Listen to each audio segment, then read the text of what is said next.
ఇప్పుడే జీ5 app download చేయండి. చూడండి మీ ఫేవరెట్ టీవీ షోస్ ఎప్పుడైనా ఎక్కడైనా. ఇంతసేపు ఆలోచించినా ఓ కొలిక్కి రాలేదురా. పిల్లను వెనక నుంచి చూస్తే అయినా ఎంత హైట్ ఉందో ఎంత వెయిట్ ఉందో ఒక అంచనా వేయొచ్చు మమ్మీ.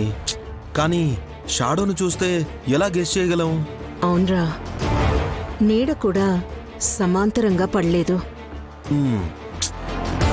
క్లూకి బదులు ఏదైనా సాక్ష్యాధారమే దొరికినా గాయత్రి పెద్దమ్మని వెతికి పట్టుకోవడం కష్టమే mummy. May I help you? నువ్వు విసిగించకపోతే అదే పెద్ద సాయం. Okay, see you, good night. ఏయ్ ఆగవే మమ్మీ.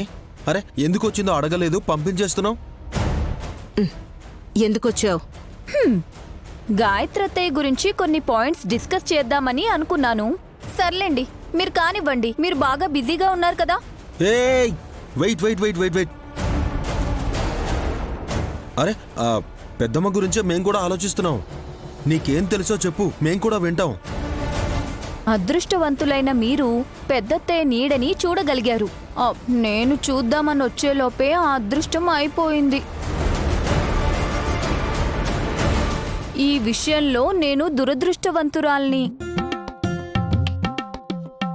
అయితే ఇంట్లో వాళ్ళందరి మాటలు విన్నాక గాయత్రి అత్తయ్యని వెతికి తీసుకురావడం చాలా ఈజీ అని అర్థమైందత్తయ్యా. ఎలా? గోపికలా ఉందన్నారుగా. అలాంటి డ్రెస్ వేసుకుని ఉండొచ్చు. అంటే గోశాల దగ్గర వెతికితే దొరుకుతుంది కదా. మమ్మీ, ఆవులు పేడేసే చోట పెద్దమ్మ ఉంటుందా?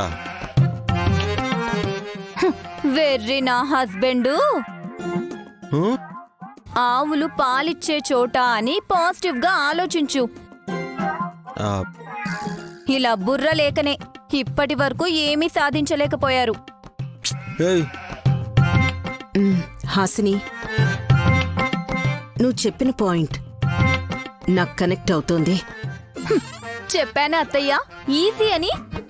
అందరేమో రాజస్థాన్లో గుజరాత్లో వాళ్ళు అలాంటి డ్రెస్సులు వేసుకుంటారు అని, ఆ ఏరియాల్లోనే ఉంటుంది అని రకరకాలుగా ఊహించుకుంటున్నారు. ఈ సిటీలో గోశాలలు అంటే ఓ 50కి పైగా ఉంటాయి. వెతకాలంటే కష్టమే కదా.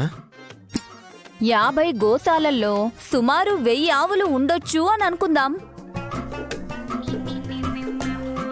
పసిపాపగా ఉండే గాయత్రి అత్తయ్య దూడపిల్లల దగ్గర ఉంటుంది. అవును, లేగదూడలంటే గాయత్రక్కకి చాలా ఇష్టం. చూసారా, నేను చెప్తుంటే మీకు ఈజీగా ఉంది కదా. గుర్తుపట్టి పెద్దత్తయ్యని తీసుకురావడం ఎంతసేపు అత్తయ్యా? మమ్మీ, ఈ వారం చివరిలో ఆ పని పెట్టుకుందాం. వెళ్ళండి వెళ్ళండి, ఆవులు మిమ్మల్ని కుళ్ళబుడ్చి మీ మూతి పళ్ళు రాలేలా తన్ని పంపిస్తాయి. జీ5 యాప్ డౌన్లోడ్ చేసి అన్ని ఎపిసోడ్స్ పూర్తి ఉచితంగా చూడండి.